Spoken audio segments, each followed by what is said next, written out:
because I feel like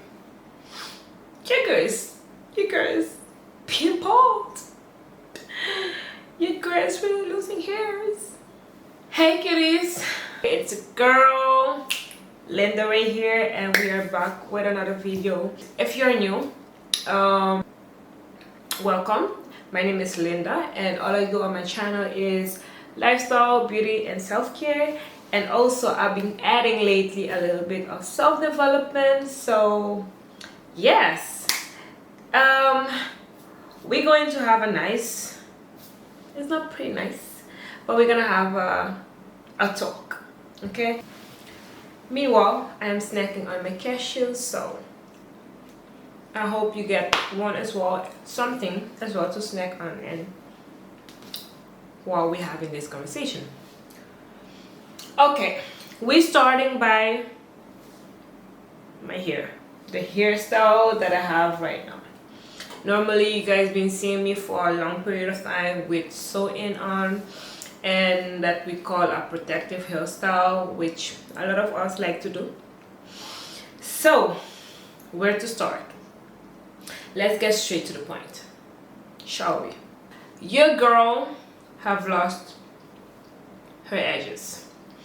I'm gonna give you guys a little hair update. Your girl was natural. 4C hair, 4C, real 4C hair. I stayed natural for a couple of years, which I could say like 3 years natural. My hair was doing so good. It was healthy, you know, well maintained, you know, doing protective hairstyle, you know, and I didn't have nothing to complain about until I choose to texturize my hair, right? So the texturizer was excited. I was like, wow, I love how my hair feels soft, easy to work with, easy to manipulate, you know, easy to do a ponytail and all those things. Your girl was natural. Your girl was doing hair tutorial, wash and go, you know, protective hairstyle and braiding hair. I was braiding my own hair, y'all. I was doing my own braiding, different type of style, you know. It was all natural, all beauty and being creative, you know. My washing routine, product I'm using in my hair, you know, to keep my hair moist, and you know, oil that I'm using. I even had my sister oil I was using, all those kind of things. Gucci, nice, beautiful. Then I decided to texturize my hair, which was not the bad idea. It was okay, yeah. I texturized my hair and I could see the length, you know. There was no more shrinkage, because you know, we black people, we 4C hair doesn't like shrinkage.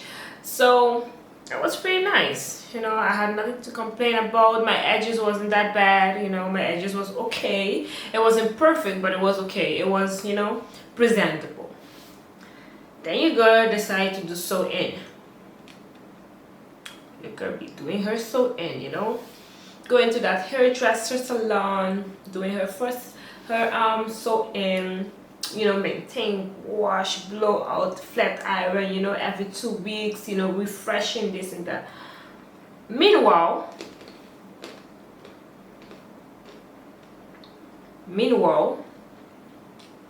my hair was slowly breaking out. So I started noticing that my hair is not acting well. It's not looking healthy anymore. It doesn't feel healthy. So I've been going to another salon where they will wash my hair, put treatment, and also cut the ends, because I was like, okay, if it's not working, if it's not good, if it's there to damage my hair, cut it. That's where I did cut my hair, and I was like, you know, cut it and it will grow back. So I did all of that, and then I went back to the sew-in. So I went back to the same lady and doing my sew-in and stuff, blah blah blah. I'm not saying that she's not doing a good job. She is, but I started losing my edges, and I'm like, this cannot be happening. This cannot be happening. I mean, my edges is so hard to grow back. I'm like, no way. So I removed my sew-in basically, and I was like, no, I have to change hairstyle. And my hair reached to the point where I almost cannot do nothing about it. And the first thing that came in my mind was cut it completely off. But then I was like, before I cut it completely off, let's see if I could do something about it. And I was looking at the mirror, I was like, and I went back to my old pictures where I could see all my the health of my hair, and I was like, did I, in that short period of time, did I really slowly damaging my hair from a healthy, nice 4C hair to a texturizer hair and reach to that point? And I was like, this cannot be happening. So that's where I choose to do braids with my hair instead, okay? And to see if I could, to see if I can stop, you know, try not to touch my hair anymore, because I feel like your girl is being bald. Your girl is really losing hairs. Your girl doesn't have edges. And the funny part is, I don't know if I should add a picture, to be honest, because it feels so embarrassing. So sad how I allowed my hair to reach to that point. Y'all see where I'm going? That's not acceptable. But now the whole point of this video is that we're going to fix that together, okay?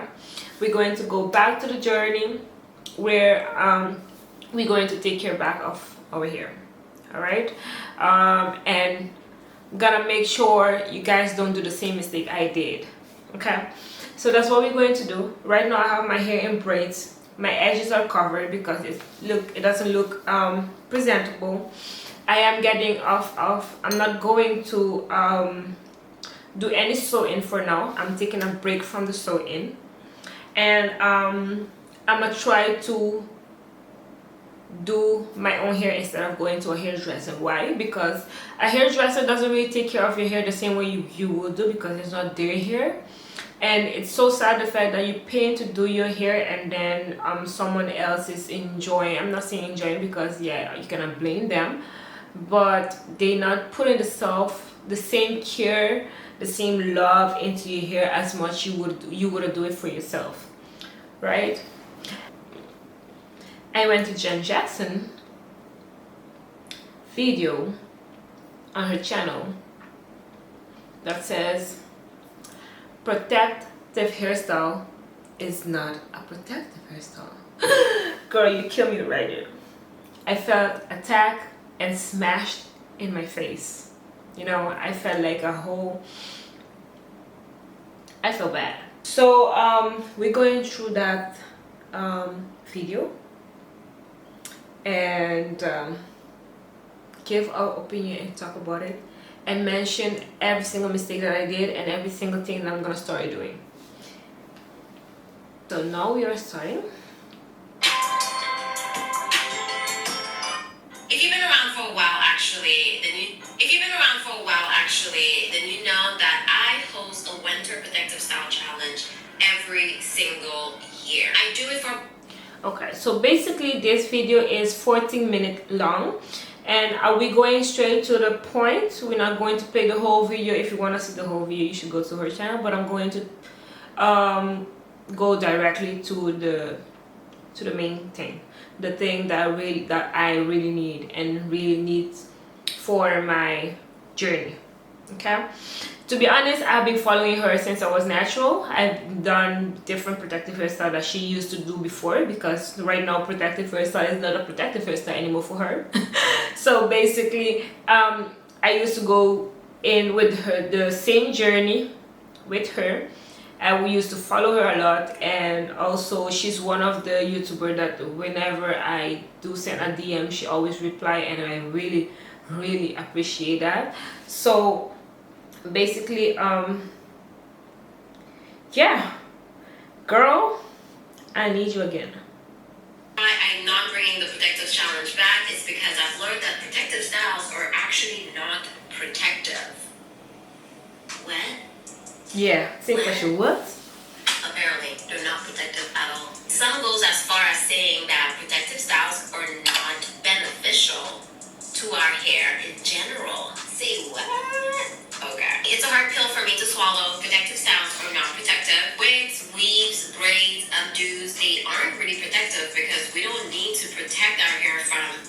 from well, anything. As a matter of fact, when we do these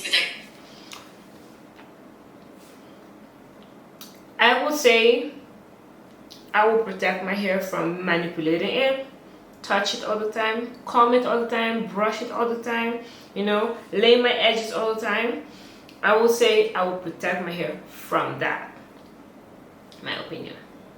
styles, we are starving our hair from hydration. And also because we're not frequently washing and conditioning our hair while it's in the protective styles, we're more prone to buildup from sweat, debris, dirt, and products that's in our hair. I know we've all seen, you know, that white just gunk at the roots of our braids. Well, that's product buildup. I'm guilty. Or sweat or debris or dirt that's just accumulating in our hair, and most importantly, accumulating on our scalp.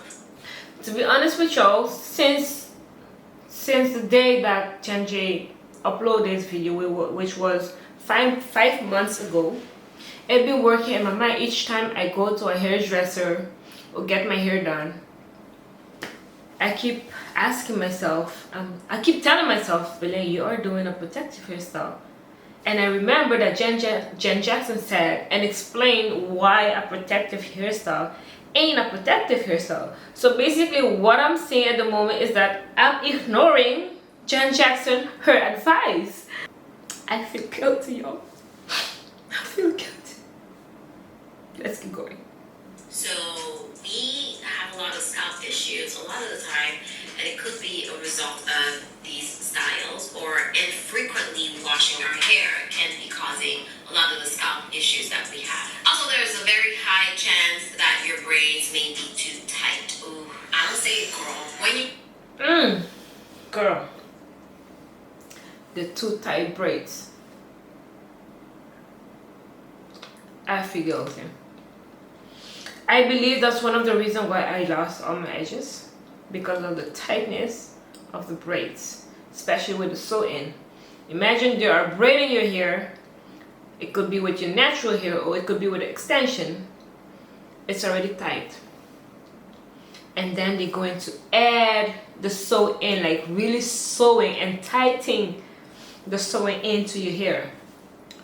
Girl, yeah, definitely I feel guilty. hair too tight, it can cause traction alopecia, it can rip out your edges, bald spots, and a variety of scalp issues. And another thing, the fibers in the extension that we use to braid our hair can actually eat away at our cuticle layer, causing even more damage to our hair. That's the part that really got me. You mean all this time I was protective styling?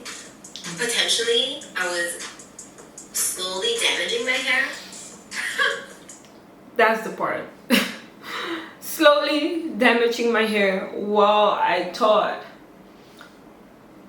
I was protecting my hair by not touching it, manipulating it, you know. Just braid it, you know, have it in a protective hairstyle, have it in a braid, have it in a sew-in and stuff. Wow. So does that mean I will never braid my hair again? Absolutely not. She saved my life when she said that. She saved my life. I do want to touch base quickly on how I plan on installing my braids so that I reduce the amount of damage that I potentially may experience. That's what I need. I could continue doing my protective hairstyle and braid, but what could we do in that situation to reduce the amount of damage that it could make? When it comes to braiding your hair. And that's coming from someone who cares about their hair. I mean, if you don't care about your hair, you can do whatever you want to do, install your hair however you want to install it, leave it in forever. It really doesn't matter. First of all, I will be doing my braids myself because we ain't got time to have somebody else rip out our edge. That's where I felt guilty, because when I was natural, as you guys could see in my videos, I used to do my own hair. I used to braid my own hair. I used to do my own wash and goes. I used to do it. Every single thing I used to do it myself with my hair. I didn't go to a hairdresser. And that time either we was in curfew. We was going through the famous COVID, you know, situation. So no hair salon was really functioning like normal. So everybody was being creative at the moment. Get them their hair done, get them their nails done, you know. Do everything at home. Or our hair or our follicles. That's it. The fact that we paying someone so much money to rip off your hair. I wanna cry. I feel like give me my money back. I want my money. I'm so pissed. How do you properly install and care for your hair in a protective style? One, if you feel that your hair is not in tip-top shape, do not braid your hair. I feel guilty. I feel like my hair is not in a good condition, but I have it right now in a braid, in a protective hairstyle. So, am I just gonna be watching my hair? I mean, how am I going to style my hair? How am I going to put in a ponytail or a lay down? What I'm gonna do with it? That's the confusion. What am I going to do with it? The only thing I could do right now to avoid the stress by looking at my hair is put in a protective hairstyle. If I'm not right, if you don't feel me in that part, leave a comment below. The chances of your hair drying out further in the protective style is higher. Because let's face it, we don't get braids for a week or two. We're trying to get our money's worth. So we're gonna get braids for a month or two. So the longer you have your braids in, the longer your hair may potentially dry out.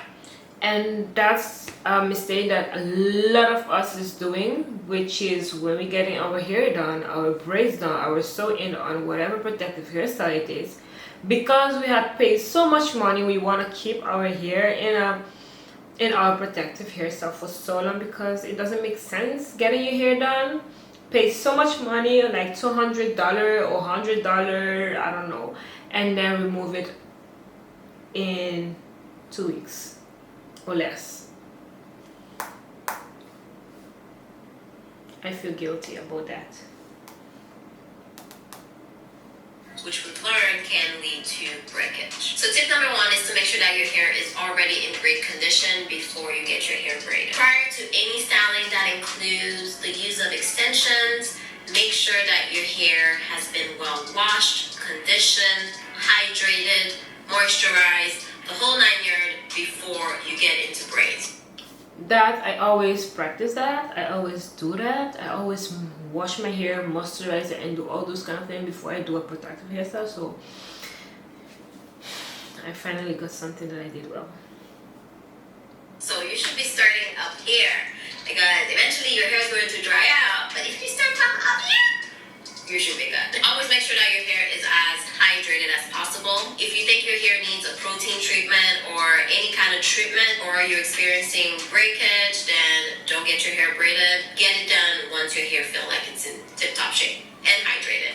Number 3, and that goes without saying, do not get your hair braided tightly. I know you want your style to last, but it's not worth it. This is how I don't like my hair to be tightly braided, because I reached to the point where I don't want to feel no pain anymore in my hair, because since you were a child, since your mom used to do your hair, it was always tight because it has to stay long. But I reached to the point where I don't want nothing too tight in my hair anymore. This one look tight, but ain't tight. get your hair ripped out, and let's normalize being able to say something when someone is braiding your hair. Okay, it's fine. I'm guilty.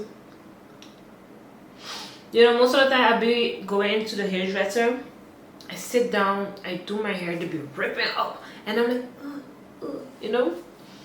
But what if I just say, you know what, oh, ow, it's hurting. Can you, you know, come, like, go easy? So I'm guilty on that because I'm the kind of person that I might be in pain right now and I'm not telling anything. And I feel so guilty about it, and I need to stop that, definitely. I need to stop that in all aspects. So, yeah. Your head, you should say something. Matter of fact, even before someone touches your hair, have a conversation with them and say, do not braid my hair tightly. You know, just be like, oh girl, let it go. It's tight over here. It's tight all over here, actually. You don't have to be mean or anything, but you should be allowed to say something if someone is braiding your hair too tight.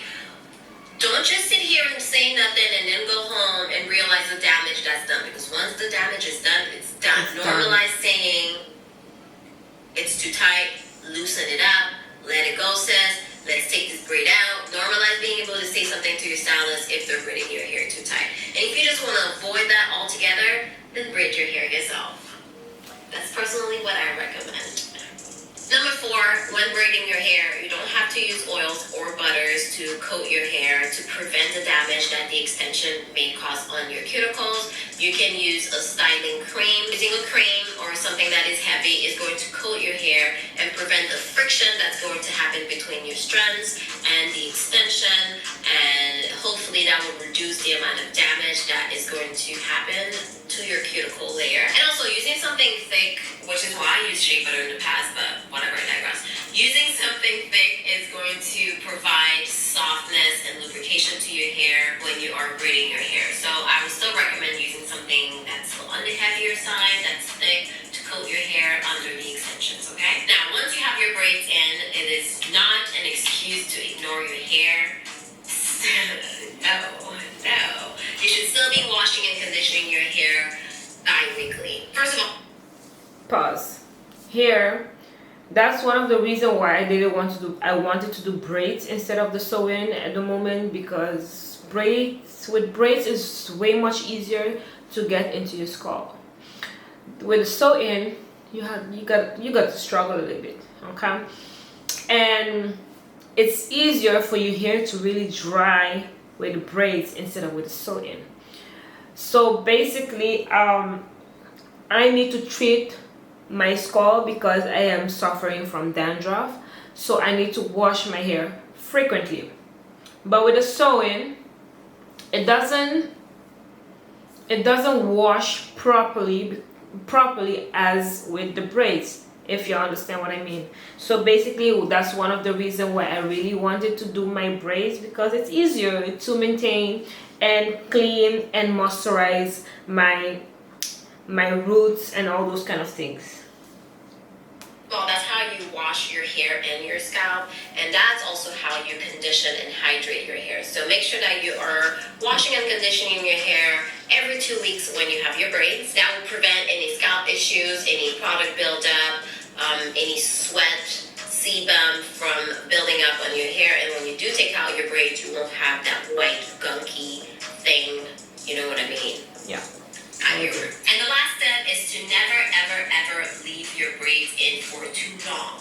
Personally, I always say 4 weeks is enough. This is why I also recommend, you braiding your hair yourself, because I totally understand if you're going to pay someone else to do your hair, you want to get your money's worth. So you're more likely to leave your braids in longer than you typically would. If it's you that's doing your hair, you can take it down, cater to your hair, wash, condition, hydrate, and then do it again if you want to. But if it's somebody else and you pay, I get it, you want to leave it a little longer, but never leave your braids in. I want to say 6 weeks. 6 weeks is really pushing it, but 4 weeks I found was my sweet little spot. That's what I did when I braided my hair, so that's what I would also recommend. I know this video was kind of loaded, but I hope that it was useful. Let me know if you have any additional. It was useful, girl. So basically, as you guys can see, there are some part that I feel guilty, there are some part that I practice. So at the same time, I noticed and I realized that I was wrong at the same time. I'm not going to put the full blame on the hairdresser that's doing my hair or taking care of my hair or trying to do the best version of themselves. But at the same time, I was not doing what I had supposed to do for my hair. Okay, so basically, I think we're gonna wrap up this video. We're gonna wrap it up with a few things that I'm going to start doing, which is try to manipulate my hair a little bit less, wash my hair a little bit more often, not doing too tight braids on my hair, and treat my hair a little bit more using product that my hair is asking for, as protein, moist, oil, hydrate, water, all those good stuff. And yeah, don't leave braids in my hair for too long either. So we're going to be working with that. I feel bad, to be honest. I feel sad. I feel guilt. I feel disappointed of myself. But it's not to make it right. So definitely want you guys support, and I feel like it's good to share with y'all because it also helps for you guys not to get in those kind of damages, those kind of, you know, situation. Because with a female biggest strength is a nice, good looking hair. Okay, if your hair doesn't look good, baby girl, your whole identity, your whole feeling, your whole face, I find like it just remove an extra energy from you. So I said it, this is how I'm feeling at the moment, but we are going to work through it together. I'm gonna start doing my own hair, my own braid, you know, wash and go, adding product, adding moisture, and we're going to do that together. So basically you guys going to be seeing a little bit more often about hairstyle and wash and goes and hair treatment and all those kind of good stuff, you know, protective hairstyle. So stay tuned for that, and if you have any question, any doubts, any idea, leave it in the comment below, and I'll see you guys in the next one. Don't go too far. I'm gonna put the next video up here of the first time that I had texturized my hair. I'll put it somewhere there. Alright y'all, see you guys in the next one.